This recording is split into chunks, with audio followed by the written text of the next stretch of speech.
Good afternoon. Thank you for joining us today for the Investing in Worker Mobility session. I am Katie Fallon, Chief Global Impact Officer at McDonald's, and I'm honored to be joined by two exceptional individuals. Tony Carnevale, Director of the Georgetown University Center on Education and the Workforce, and Federico Zaragoza, President of the College of Southern Nevada. Great to see you both again. Last week, Tony and Federico joined McDonald's leadership, JFF, and a number of other respected and innovative minds in a thought leadership roundtable to help us think about how to help workers advance during this critical time and move from jobs to lasting careers. Our conversation today will follow up on some of the ideas and challenges we discussed, and specifically how companies like McDonald's can partner and lead in thinking about how to value skills and experience learned on the job. At McDonald's, we believe that investing in our developing workforce is not only vital to the success of our business, but is essential in helping us keep our promise to have a positive impact in the 40,000 communities we serve. Globally, we support around 2 million crew members across our restaurants. And in the US alone, that's over 850,000 people working at our restaurants. We hire more than 1 million people a year, and more than 50% of our workforce are aged between 16 to 24. And more than half of our workforce are from underrepresented groups. For many of the people we hire, these are their first jobs, which gives us a unique opportunity and an awesome responsibility to provide work readiness skills that last a lifetime. And we take that responsibility seriously. We have developed a voluntary program we call Archways to Opportunity that has increased access to education for more than 65,000 restaurant employees and awarded almost $140 million in tuition assistance to date. Our Archways to Opportunity program helps people at their point of need, whether that's learning English language skills, getting a high school diploma, or moving on to a college degree. And in 2018, we set a global goal to reduce barriers to employment for 2 million young people by 2025 through pre-employment job readiness training, employment opportunities, and workplace development programs. In partnership with local community organizations, Jobs for America's Graduates, and the International Youth Foundation, we offer a mobile-friendly pre-employment work readiness and soft skills training program called Passport to Success. And this program is designed to help young people learn valuable soft skills that set them up for future success. In addition to being considered for job opportunities at our restaurants, graduates from this training have the chance to pursue education and employment opportunities with potential employers across a variety of industries, like healthcare, supply chain logistics, and IT. At least 421,000 opportunity youth have been hired or have successfully completed the training in the United States since the initiative was launched. But as we discussed last week, we're very aware of how the pandemic has made our workforce development mission both more urgent and more difficult. And that is why we came together last week to seek the expert guidance of both Tony and Federico and many of their peers to see how we could best leverage our hiring engine and our rigorous on-the-job training curriculum to address the growing need we have to invest in meaningful worker mobility as the nation begins its long recovery from the pandemic. And so my first question for both of you is there one idea that was discussed during our thought leadership session last week that you found could be particularly impactful for companies like McDonald's to embrace to help our communities recover? Federico, do you want to take that one first, and then we can move on to Tony? Thanks. Yeah, for me, what was very transient about the conversation was that we were looking at the partnership element, and I think that the DNA of community colleges lines up perfectly, I think, with the goals and objectives that you've mentioned, and also aligns perfectly with the support systems that we have within community colleges to be able to kind of marry those two objectives. One, in terms of the mobility and the first job experience with the possibility of credentialing and creating those career pathways. So I thought that was very trenchant in terms of the first job and creating that career pathway type of framework to create mobility for your employees. Thank you, Federico. Yeah, we like to say that we offer America's best first job, but then we want to be able to, give our first job employees something for that experience that we give them in the restaurant. Tony, how about you? I would, what I heard over and over again, and I've heard for a few years now, talking to folks at McDonald's, is that you're providing something that is sadly missing from most young people's lives. And that is beginning in the 1980s, technology changed the American economy dramatically, made post-secondary education and training a primary pathway, or the most well-traveled one, to the American middle class. But two things happened. One is, as we all know, we lost a lot of technology, displaced a lot of manufacturing and industrial jobs, but it did one other thing, which mattered greatly to young people in America, and that is it essentially destroyed the youth labor market. That since the 80s, there have been fewer and fewer work-based learning opportunities for young people. And we know that since the 80s, the age at which people become economically independent, move from youth dependency to adult economic independence, rose from age 25 to 32. So it's a long journey, and there have been two deficits all along the way. One is in education and training, but the second is in work-based learning, where people could, beginning with the person himself or herself, could find ways to learn while working. And that is the other deficit that you're helping to fill. I hope many other employers, and in fact, I hope the government will begin to fund these sorts of things sometime over the next several years. Tony, building on that, as we bridge between this COVID recovery period and settle into this sort of new normal economy that's dominated largely by this sort of technological revolution, what are some of the things that employers like McDonald's should be keeping in mind related to how we're currently preparing our workers for their future opportunities, and what do you see as sort of key challenges in that work for us? I think that in a sense you've built a powerful sorting device. That is the fact that you and other employers, but relatively few of you, frankly, but you and other employers have figured out that if you're going to get the best of the sub-baccalaureate non-college workforce in industries where you have lots of workers and relatively few bosses, so you can't promise them they're going to be a boss someday at McDonald's, but you do want to keep them as long as you can, so that what young people who are aspiring look for in an employer is access to education, either through shift change, employer support for learning, through college help. And one of the things that it seems to me you're doing is counseling. Yes, and do you think that we have you talked a little bit about the permanent changes that have the structural changes that have resulted from the technological revolution, but do you think that we have an ability to, as the McDonald's business adapts to those changes in technology and consumers changing preferences as a result of those changing technologies, do you think that we have an obligation or an opportunity to provide digital upskilling to our young people once we have them in their first job at McDonald's? My own bias about that is that the critical missing link in the American education and jobs economy is career counseling.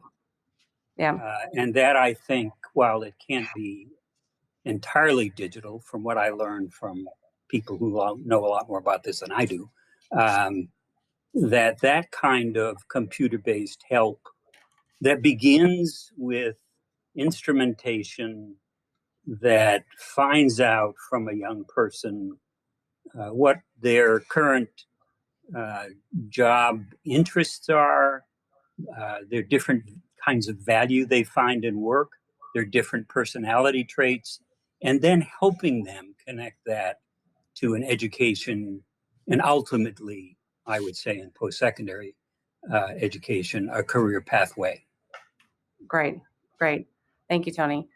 And Federico, we talked a lot last week about how a company like McDonald's can better partner with community colleges to make their work experience, count more towards building a lasting career, and to figure out strategic ways to leverage community college curriculum with their on the job experience to build out that career. Can you offer some insights on some of the ideas that were shared last week, and how you think McDonald's could sort of elevate our partnership with community colleges nationally? Yeah, Katie, a couple of things stood out for me. One of them was the occupational profiling in terms of what the job really is. And we talked about the first job, but we also talked about the activities involved. We talked about the skill set, the task, the competencies involved.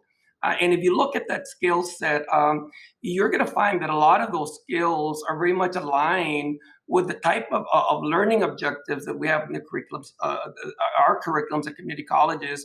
And so I thought there was a lot of opportunity here to really talk about creating a formal pathway in terms of a career development opportunity here that includes credentialing. And if I could, it's one thing to provide opportunities for individuals and information. It's another one to engage them in a pathway. And I think the opportunity here is to engage them in the pathway, working with your community colleges and utilizing tools like prior learning or even the occupational profiling to do credit articulation. There certainly is a lot that can be done in that space so that students can get credit for what they know. And I think that we've done this with many companies in other sectors. So this is not new to community colleges. We also have done a lot of partnering, and we call this customized partnering, where we really tailor the resources of the system to the employers that we're working with. And here, I think it's really important to understand, Tony was talking about the career information part of it. I like to engage the mentoring part of it, especially within the framework of a workplace like McDonald's, where 50% of your workforce are African-American or Latino. And the mentorship component is really critical to engagement. And so I think that's the opportunity. The opportunity here is really to use the resources that we have within the community college system and emphasizing community. We have partnerships in those very neighborhoods that McDonald's is located. And those need to come to bear to support individuals as they begin these kind of career pathways. Again, important to kind of formalize that journey and really focus on building on what you're already doing with the Our Choice project. I think that provides a framework that you can build on and formalize. And I think that's where the real opportunity is. And again, I would emphasize that, community colleges do this in many other sectors. I don't see why we couldn't do it with McDonald's. That was music to our ears when we were having that conversation last week, because, the magic is that we're in almost every community where there's a community college around the country, and our training is largely standardized across our restaurants. So there's a lot of consistency in how we're training our young people, and that standardization and that consistency is recognized at the service sector economy over. So a lot of other companies look to McDonald's for recruiting for their own businesses. So we know we have a lot of potential to credential and to provide, as you and Tony both mentioned, sort of more wraparound support to help identify that career pathing and counseling that our young people need to really help them articulate what those skills are that they're developing on the job and how to best leverage them for their future. So I'll ask both of you to answer this next question. So how can we validate, we talked a little bit about this already, but how can we validate what a frontline worker learns on the job as part of their career growth and economic advancement, short of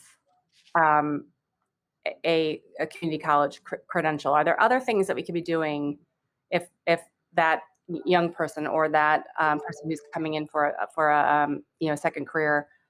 Are there other things that we can be doing to help them articulate what those skills are that they're learning and leverage them for other opportunities as they move on from McDonald's? Tony, you want to take the lead on that, or you want me to jump right in? All right, I'll go first because I want to say something nice about you and what you do. The community college has always been the hero in this story, as far back as I can remember.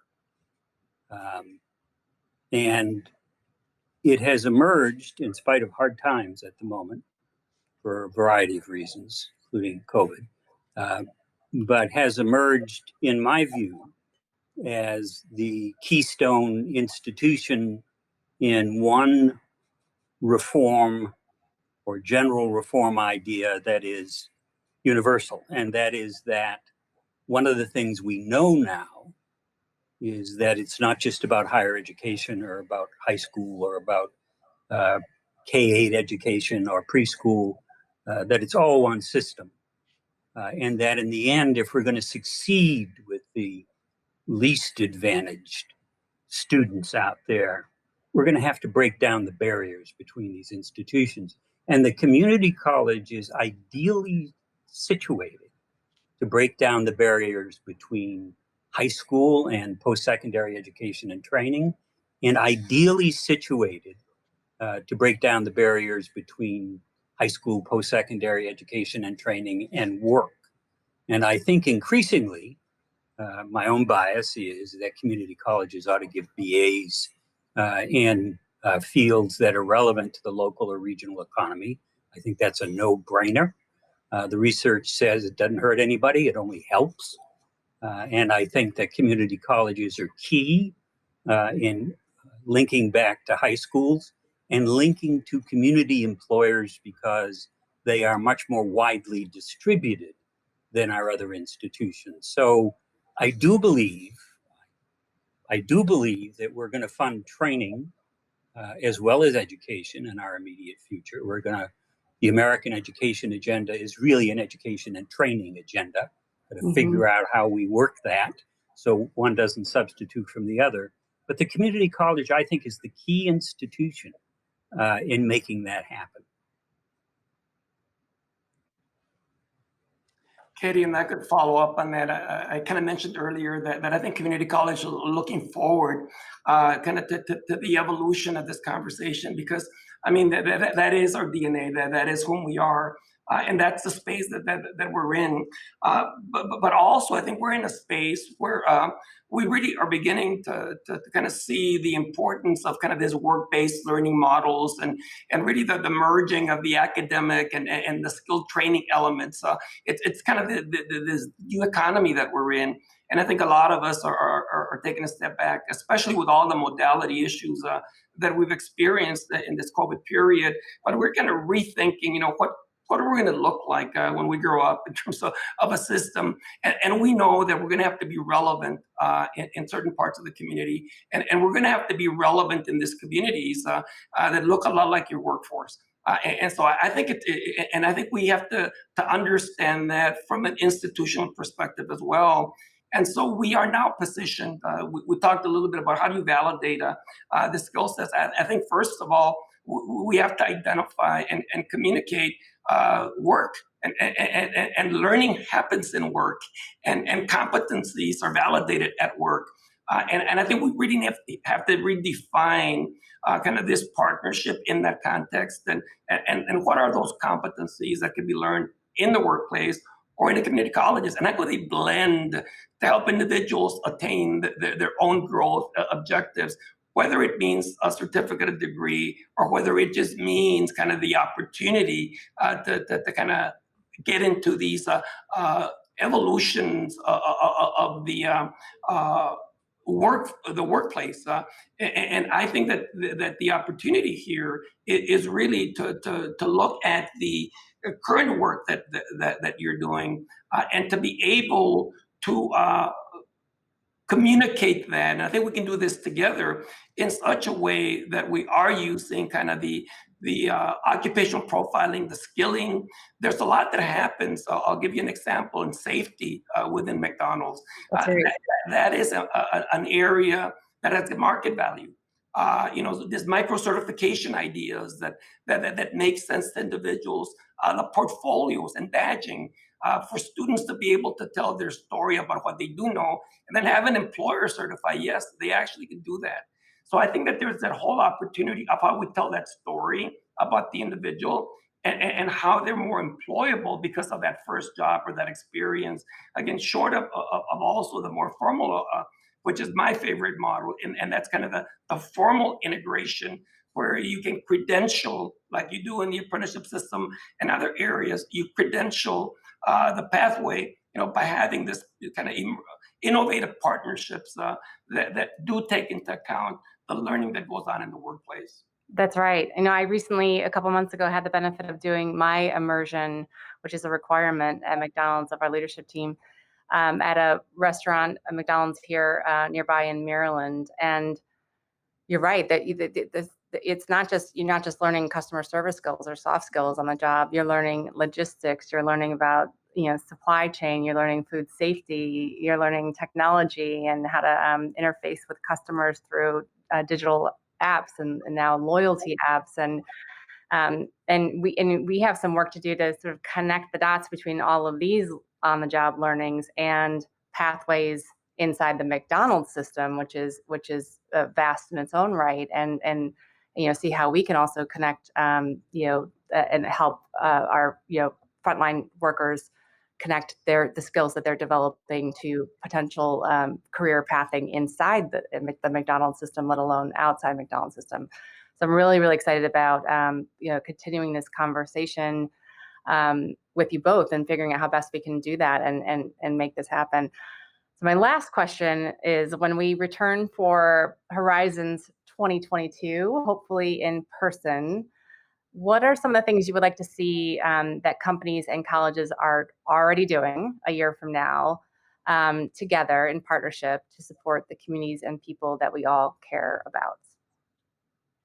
But Tony, I'll start with you. Well, I think what Federico said is finally come into vogue, and that is we now know that work-based learning is hard to come by. Mm-hmm.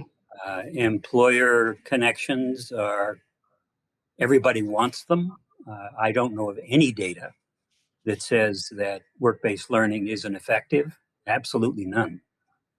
And that the difficulty we face in many ways is that there aren't enough McDonald's, not near enough, in the sense that employer involvement is kind of like love.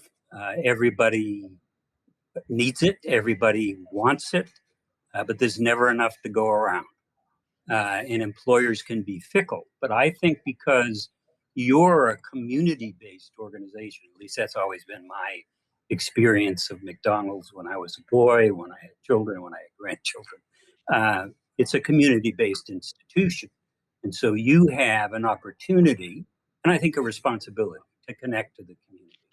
I think that enriches the lives of all of you who work there. It gives your work more meaning, and I think it connects in a way to young people and young adults that tells them that there is a place for them to start. And the one other thing I would say, and I don't mean to seem trite about it, is you need to do more ads. I think your ads on the first best job, if I get that right, I mean, they're quite inspiring. I think they're very well done, and I think they're very powerful. And I think a lot of people watching that, first of all, think they're right about that. That is the way we should interact with employers. And secondly, it says, well, maybe there is a place for me. I mean, I find those ads very effective. And I think in the future, you ought to do more of them. That's a great shout. Federico. I simply want to echo what Tony's already kind of captured in many of his comments during this session. the idea of being storytellers and for McDonald's to be perceived as part of that first job experience has tremendous value, especially in some of these communities where individuals may not know the pathway to the career pathway and that first job and where it could lead to. And I think we all need to kind of celebrate that as we move forward. But moving forward, I think in my mind, the opportunities for us on the public policy side, both in higher education and also in the workforce and the labor side of the house, is that recognition that these lines are beginning to blend. That people learn in different ways and in different places, and that the new delivery systems need to look different. There's a great effort now to expand and diversify apprenticeships, and we're very active in that space and in that conversation. But apprenticeships look different in different occupational sectors. And what I love about that is that it also combines the wage component, the mentoring. It truly becomes a system, I think, that can grow. I'd like to see it, kind of be more of the conversation. Not that we would do away with other systems, but I think the apprenticeship diversification conversation would be an important one for us. The work-based learning, the seat time really bothers me, and that's not recognizing through credentialing what students already know. And I think the models we use are the wrong ones. We often assess for what people don't know. I'd really like more of a portfolio approach where we embrace what people can do, especially individuals that have had first jobs or they're dislocated, et cetera, that bring a lot of assets to the table that are not recognized in the educational system so that we can accelerate the time to jobs. So I think it's a very exciting time for us in terms of innovation. But certainly integration of how learning occurs within both the workplace and in the higher education system. That's great. Thank you, Federico. And if I can contribute, I think by Horizons 2022, I would like to look back on this conversation and remember the moment where we sort of incubated, and last week's conversation, where we incubated the seeds for launching a real and lasting partnership around credentialing our curriculum for first year on the job training for a multitude of community colleges nationally, Federico. And then Tony, let's hope that the federal legislation is successful so that we can truly leverage resources to provide that sort of wraparound support and scale that we need to make this truly impactful as a public-private partnership investment coming out of the pandemic. So I want to thank both of you for joining me today for this important discussion. I look forward to seeing you in person sometime soon and continuing this dialogue with both of you so that we can really make a difference for our communities in partnership together. And thank all of you for taking the time to listen into this session. I hope everyone has a wonderful day.